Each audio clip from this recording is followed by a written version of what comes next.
some of the answers to our exit ticket, and we're going to go over where you could find some of these answers that can help you with some of the misconceptions.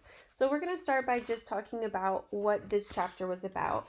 So for the people, we are introduced a little bit more to who Cecile is. What are her traits? Remember when we talk about that C in those genre-based thinking jobs, we're looking at what do they say, what do they do, what do they think. And so as you read this, you should have been listening for those things. Even though our focus today wasn't characterization, we should always be doing this as we read a text. Remember, that's part of our genre-based thinking jobs. So before we even start talking about this exit ticket, we're going to come over here and we're going to focus on our text. So we're introduced to the Black Panthers, the three people who came to her doorstep. They entered and they started to have a conversation with her.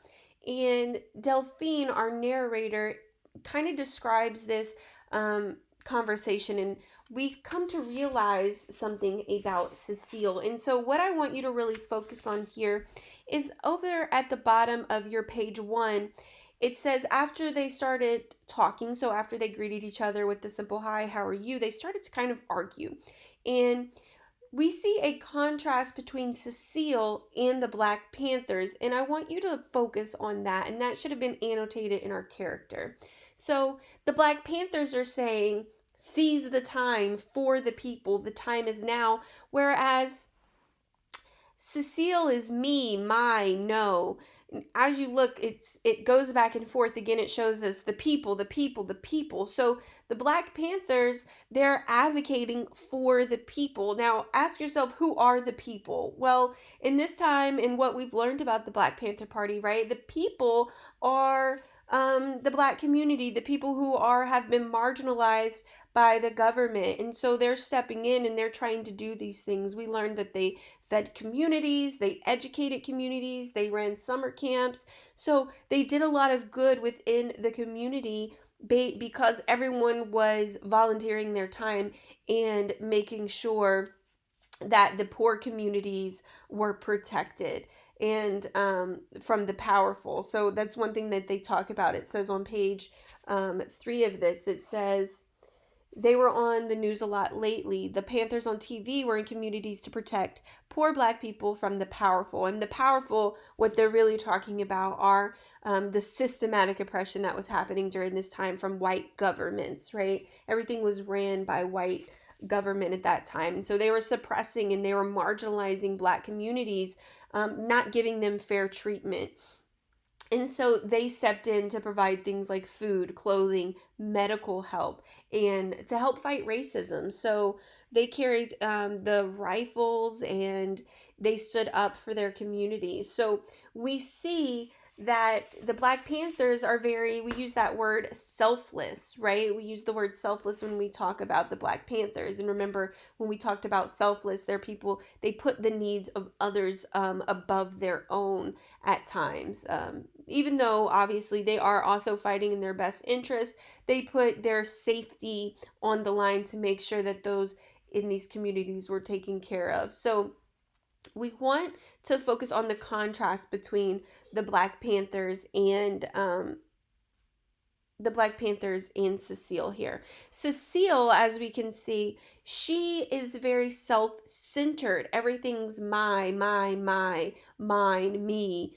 You see that first person pronoun, the possessive noun, it's mine, right? Whereas the Black Panthers are for the people, for them, taking care of others. So we see that direct contrast. We should have annotated that Cecile is selfish, right? She cares about herself, and they hear this as they're spying. So whenever we looked at what the girls saw when they spied, if you gave me one of these, that's not right, because you told me what they heard, right? They heard this going on, and yes, that did happen, but we wanted to know, what did they see as they peeked into the kitchen? So you needed to continue to read to get to that part. And as they continued to read, you would have seen that the girls saw some things hanging in the kitchen. And we're going to talk about that in a second. But remember, we're going to go through this in order. So as they continue to have this conversation, they hear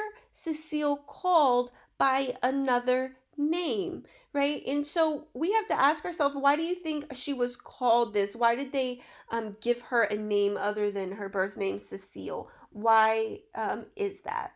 Now, we also see another reference to a quality of Cecile by the thinking or the words of Big Ma. Big Ma says, God could not have made a being more selfish than Cecile. So it's right here. Big Ma said, God could not have made a being more selfish than Cecile, right? And so that just further, remember, we talk about important things. It's being repeated throughout this text. Examples of Cecile's self-centeredness. Let's even think about the fact she left her children, right, to go pursue her own interests.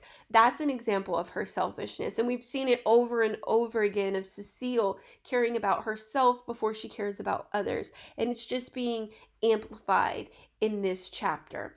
So we see that Cecile is telling them, like, I'm not free. What I can do for you is not free. She's trying to kind of hustle them.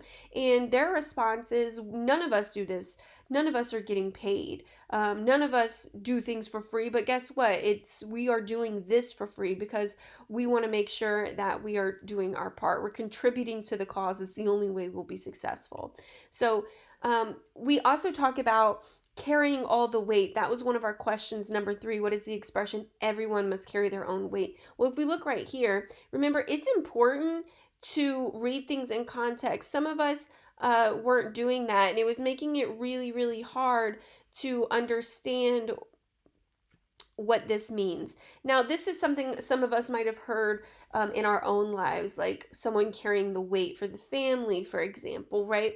So we have to think figuratively. It's not going to be the literal. They're not just saying it was very heavy. Like, they're not literally carrying heavy items.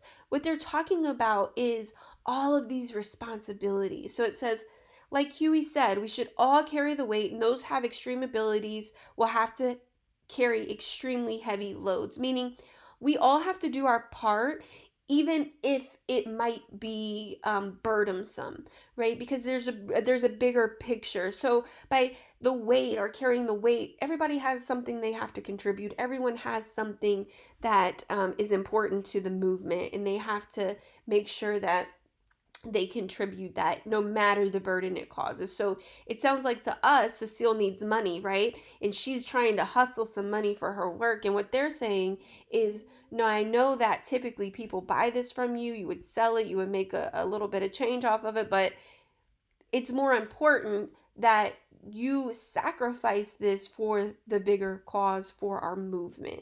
And so that's really, really important here that you've made note of that. That will help you on number 3. You want to come read this in context. Now, as we continue reading, they go on and they talk about, she tells them, she finally gives in, and she's like, fine, we'll do it. Everyone must contribute to the cause. Of course, we'll do it.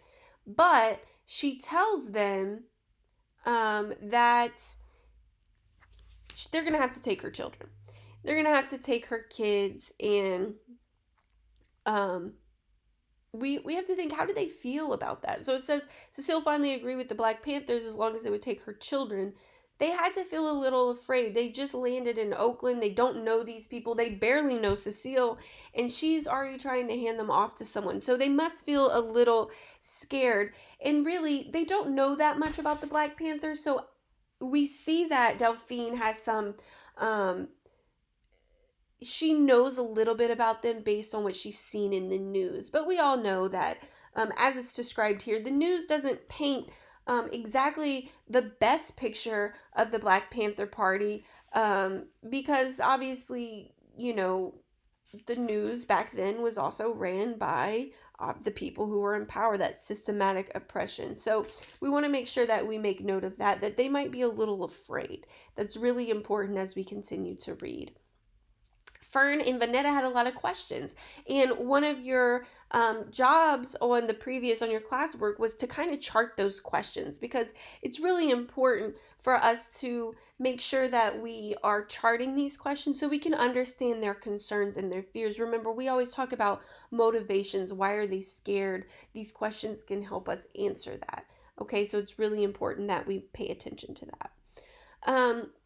Then we want to continue to read, and we see that they start talking about what they see. We know that Cecile writes poems and all of these things, but she sees, as she peeks through and she hears, they see the paper, they see printing, and they saw this stuff, they saw paper, and so they're kind of making a assumption. And this is where we get to number 4. Vanetta says maybe they're printing money, right? Maybe they're trying to print out money so that they can do different things. And this is a valid assumption to them, right? Because they start asking the questions. How do you think she got this house? That's why they won't let us in the kitchen. It's not because she's not cooking for us. She just doesn't want us in there because they want to print the money and keep it from us. But the question is, does Delphine agree with Vanetta? And we have to make some inferences here. What do we already know? We know that Delphine responds to this, right? Does it make sense that she would be printing money in her kitchen? I don't think that that's something she could do without getting caught, but maybe you do. You can have that. Obviously, when you make an inference, you have to use some background knowledge, but we want to make sure that we stick to the information given to us in the text. If we continue to read, we see that Delphine says she'd have to print to buy this house. If she had to print all that money to buy this house, the FBI would have been thrown her in the pokey. What is the pokey? Well, we have to make some assumptions, right? If you're doing something illegal and the police are involved, they're going to throw you somewhere. Where are they going to throw you? The pokey is another term for jail. Okay? So, do you think, based on her response, that she thinks they actually were printing money? So it's really important that you guys go ahead and you make those assumptions now that we've gotten through this chapter. There's some questions that I want you to leave. I want you to think about as we move on to Glass of Water, which is our next chapter. What do you think Cecile is doing? What do you think her contribution will be? And why do you think the Black Panthers, do you think she is a part of this group? What do you think the girls are going to think as they have to leave with these people they do not know? So I want you guys to think about that, reflect on it, go back through, make sure that you are filling in these. Remember, I want complete sentences. They don't have to be ACCS for this particular exit ticket, but I want it to be very clear that you have read it. Whenever you're talking about this previous page, if those of you who might have to go back and fix it, details, tidying for details, they don't have to be word for word from the text. Some people did that, that's fine, but you just simply have to go in, fill in information, details, what supports, why were the Black Panthers there. Remember, you're only using this chapter. You're not thinking about previous texts that we read about the Black Panthers. We want to focus only on chapter 7. Same thing with the questions. We saw the questions. What are they wondering? They're asking, does she print her own money? Who are these people? Where are we going to go? They're asking all these different questions. Are they having to write poems? Are they making her do this? So they have a lot of questions, and I just listed off a few of them. Find them in the text and list them here. You might need to make your font smaller. Someone earlier said, how do I do that? Well, up here, it'll look a little different because it's going to be full. You'll have this, sorry,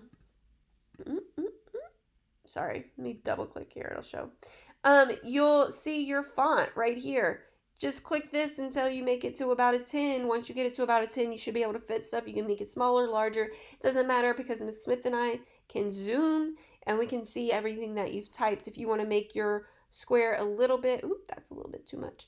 If you want to make your square a little bit larger so you can fit a little bit more stuff in it, You absolutely can. Just make sure you are not overlapping the other squares when you do that, because you want to make sure that we can see your work. Okay, so make sure you do that and resubmit if you were asked to. Annotations, we've seen some pretty poor annotations. So I know we're not in class and we're not hovering, but most of you know how to do this. Your annotations in school are usually on par, they're excellent, they're well thought out. Please take your time and do these same annotations. They're going to help you understand what we're reading, and um, the more practice you get at this, the better prepared you're going to be for next year in 6th grade when you have to continue annotating. So hopefully this was helpful. If you have any other questions, feel free to send them in the comments below or send us a text. Have a good day, guys.